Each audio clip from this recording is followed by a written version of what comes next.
Right, hello my friends and welcome to Working Lunch. I'm Will, I'm a content creator and an owner of a newly formed small business. So I'm here to share what I've learned over the past 6 months, but more importantly, understand what I don't yet know. And I'm Amy from Barclays Innovation Banking, and I help entrepreneurs understand how to run a successful business, but also overcome any challenges they may face. And today we're going to take a look at how and when to go for funding, as well as the various funding of options available to startups. Lovely.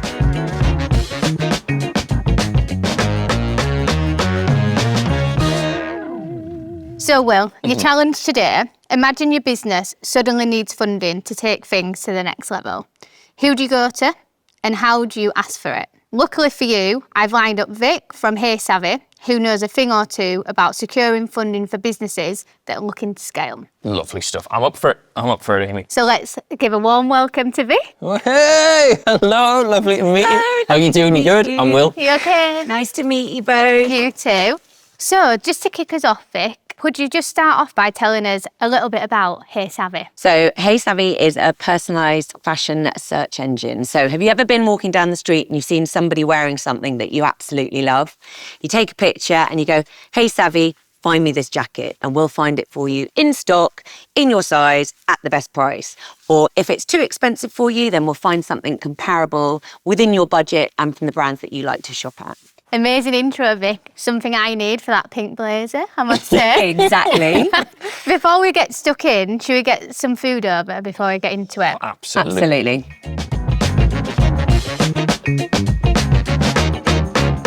So Vic, we would love to hear a little bit more around your background and the origin of Hey Savi. Where did the idea come from and what were you doing previously? Brilliant.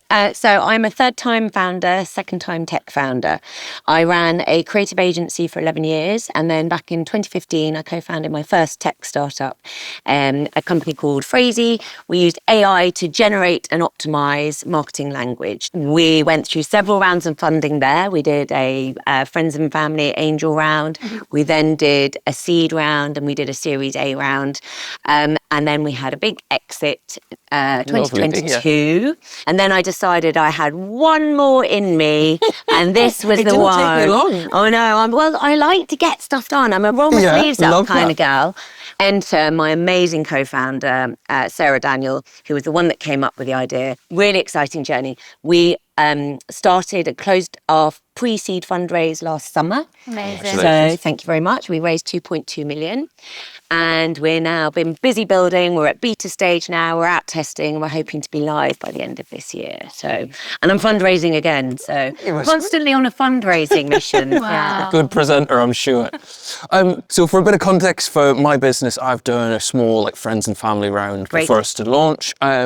What would you say, touch wood, things go well, in the future I'm looking to get investment from people who are, aren't friends and family, that, what should be the first thing I consider about when I go and look for funding there? The first thing I'd say is funding's not necessarily for everyone. And I think this is a really, really important point. There are lots of different types of funding, and sometimes people immediately jump on and go, I want to get VC funding. VC funding is a bit like going out for a meal, ordering the tasting menu, and you've got to eat everything in that meal, like whether you like it or not. Well, you've just done friends and family, so that's great. You've got friends and family who are like, I'm going to invest in you, I believe in you. It's much more of a personal relationship. Yeah. They're giving you the money just because they're your friends and family. They believe in you. So the next stage from there is then I would look at potential angel investors. Now, angel investors are people individuals like me who might have some money that they want to invest in other businesses and startups. But again, they're doing it. And I think this is one of the things that people sometimes forget. They're doing it for a reason. I'm not investing just because I like you, Will. I'm investing because I want a return on my money. So at this point, when you're taking on investment, you've got to be thinking, my investors need a return. And so immediately you're looking at how am I going to scale this to potentially exit or give them some sort of liquidity event after that. We've built through the Entrepreneur Academy a module which is in partnership with Capital Enterprise. And they're the experts very much in raising capital, what's right for you. And they demystify the funding landscape through a module on the Academy, which is our online learning platform. And it will walk you through the modules to say, this is grant funding, this is equity raising, this is crowdfunding, and what would be right for you by kind of utilising that.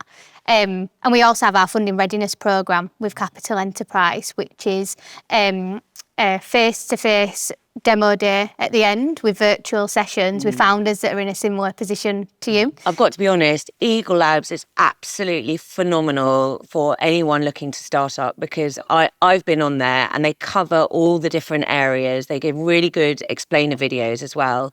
And I actually work with, as a non-exec director, a couple of startups who are part of Eagle Labs. Amazing. And it's brilliant. I mean, you get access to so much knowledge and co-working space and stuff. So yeah, I recommend. I'm a big fan. Yeah.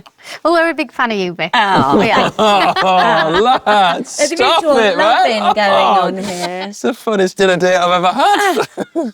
How do you know when you found the right investor? Has there ever been times where you've gone, you know, maybe that isn't a right fit? Or how do you know, yes, this is definitely the fit for me? I love that question. Okay, so finding the right investor, and especially when you go into the VC world, again, I liken this one a bit to dating. Oh, yeah. Okay. Oh, You're going to put yourself out there. Yep. You're going to open up your words. You're going to feel very, very vulnerable, and you're potentially going to get a lot of rejection. Okay, but when you do find the right person, there's going to be a little bit of a buzz. They're going to get you. You're going to get them. Now, angels, you're like, can I sell the dream? Can I get them on board? And they may get involved, they may not. You don't know, it just kind of depends on the angels. When you get to VC level, these people are going to be with you and part of your business. And pat your board meeting. Until the very end. Right, okay. You do not want to end up marrying the frog, right? You want the prince. You want somebody who you've got a good relationship with. You get on well. They get you. They're not going to be difficult on your board. And it can be the make or break of a business, because when you bring VC money on, they're the ones that can put their foot down and go, absolutely not. Vic, you're not doing that. Yeah. You're not. We're not signing that off. Really? Yeah. Right, okay. They can be the yes, no. And so you really want to make sure that you're dating well and you've got your checklist. Yeah, you get your foundations down right. Exactly. Okay.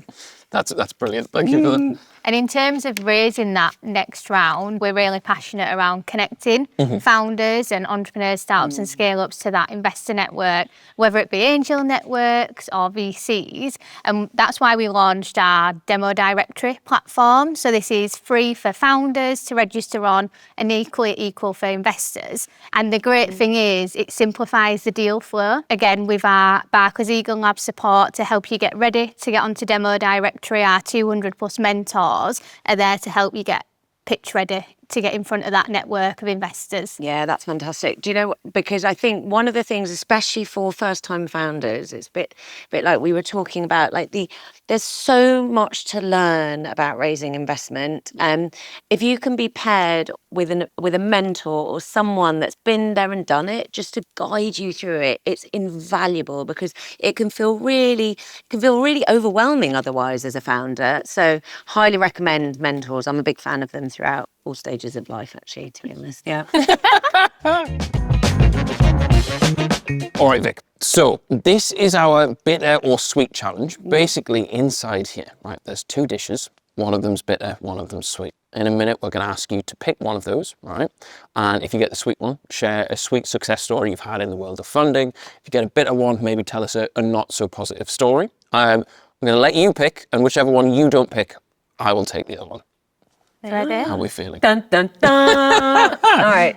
So under here, it looks like we have two churros. I'm saying chocolate barbecue. Oh, whoa, okay. I think you might go again. I'll go for this one then, because I think that, now you've thrown. I'm just saying. Okay, are you ready? Cheers. God. Cheers. Oh, Sweet. okay. Bum, ba, bum, bum. This happens every time. Okay then, so you got the sweet churro. Would you mind sharing a sweet funding?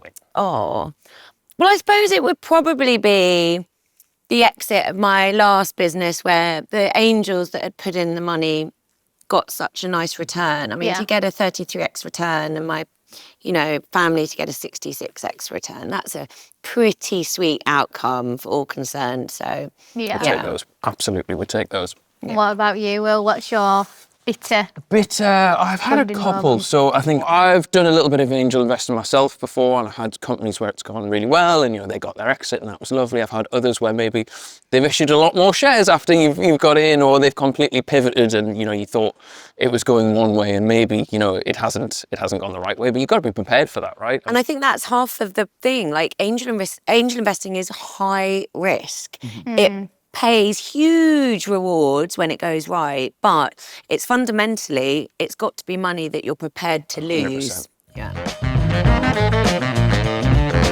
So you've told us about maybe having VCs on the board and whatever. Once you've passed the funding stage, it's all closed off. Does that change the way you run the business, or does it just allow you to then crack on with your plans? You will have already worked out what your runway is. So that's doing some really smart forecasting, understanding what your costs are to run the business or to your direct cost of sales.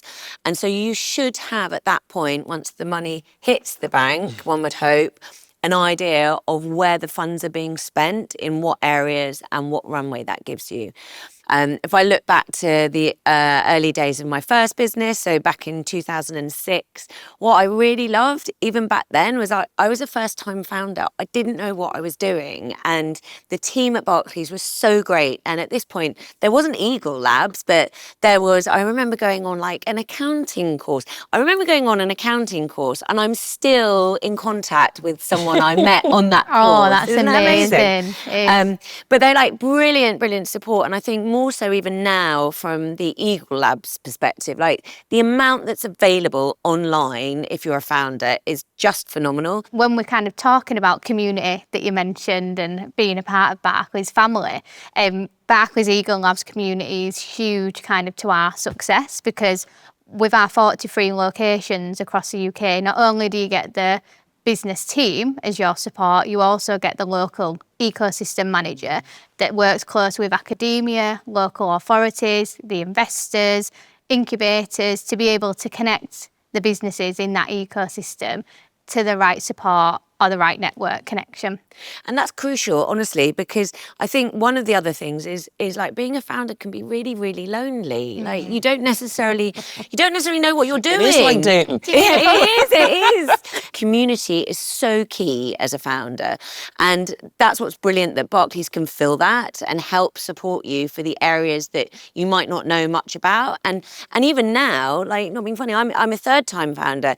I'm still learning things and still getting support. It's just at a different stage. So, yeah, big fan of community. So, Vic, we've come to the end of our lunch. We'd love for you to leave a tip on fundraising. The top tip is, do you really need funding? I like to talk at it as, what kind of shoes do you need for what purpose? If you're wearing flip-flops to the corner shop, that's absolutely fine, but you don't want to wear them if you're running a marathon or hiking up a mountain. And so work out what kind of business you're building, and if it's one that needs investment because you've got to build a lot of tech or you've got to build a product, then great. But also you might not need investment.